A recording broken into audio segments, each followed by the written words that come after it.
So I'm going to go over when I was outside for a smoke. I was outside smoking a cigarette. I was in the back. I'm looking to the right, and I overhear this kid and the father. The father says a very simple statement: "Stop burning that slug with my cigarette and get inside." And they go inside. Now, while this happens, I get it out of the corner of my eye. I don't want to pay attention.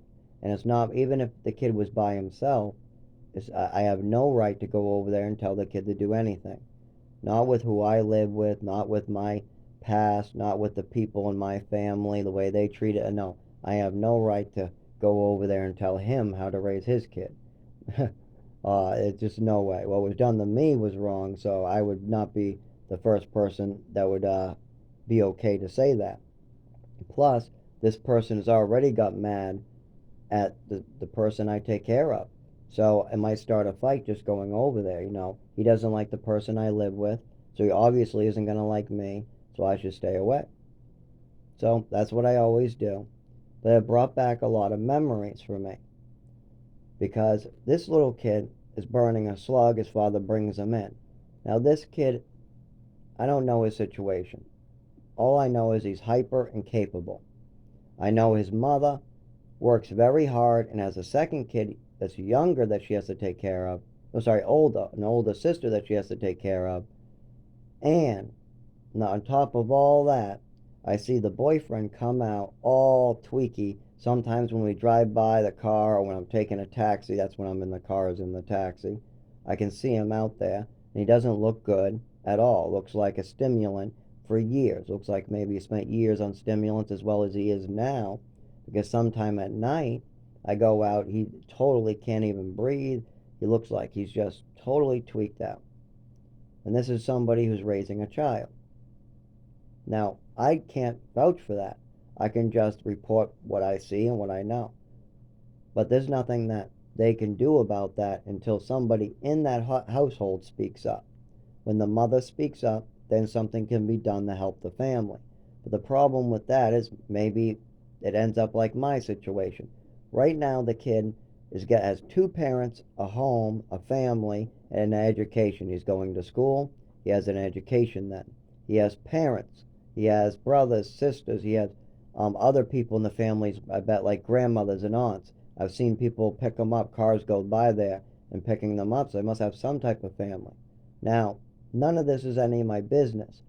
I'm just smoking, and I've been here for years, and I keep out of it.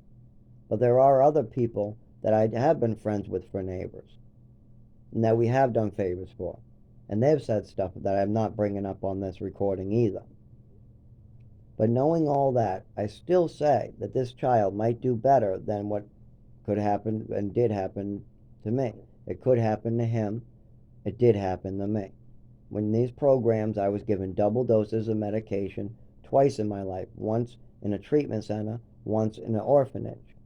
I was given medication double for actually spitting my medication out before, bunches of times way after that. After I already got held down and given double doses, I did try to spit out some medication at like 17, 16. But before that, I never tried. I was just held down and given second doses.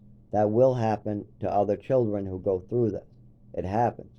They don't check the orange juice to see if it's ketchup. They don't. They just take the word of the 5-year-old or 6-year-old. They don't check the candy cane to see if it's medication. They just give you a whole nother dose of all of them. This is what happens. Is that any better than the way that he was treated? I'll give you an example. I burned a slug, and I spent 30 days. I was locked. No education for 30 days, as well as I went years with no education as well. These programs aren't good at educating kids. They don't bring them to public schools all the time either. They have this own little classroom setup that they do, some of which don't actually do it. Some of which let you play Yu-Gi-Oh for the entire day and the teacher leaves. They just shut the door, they let you have toys and just wander the halls. I spent a year like that just playing Yu-Gi-Oh cards. I'm not exaggerating. There was no classes, no books, absolutely no learning whatsoever. There was one day for the whole year where we had to learn at our desk with a book. And it's because I told my mother and father what was going on. They called the school and snitched on me. Then the teacher stood me up in class, said, "This is why we are doing this today." And then she said I had to stand there. And I stood there until I was shaking a little bit. And then she sent me back to my chair. And then we spent the whole day with all the kids sleeping in their books. They all had to look at this book. If they tried to do anything else, the teacher would come over and say, "No, look at the book." But there was no class plan or anything. And the next day, we went right back to playing Yu-Gi-Oh cards, playing with our toys, whatever we brought in all day. And for a whole entire year, this was my education. I had lots of these in my life.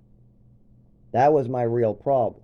Being drugged, having a neurological disorder, lack of education.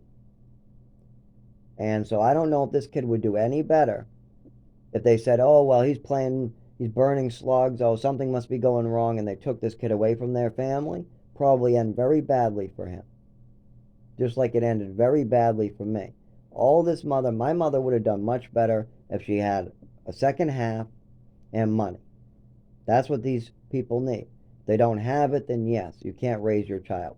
You do need money and you do need help.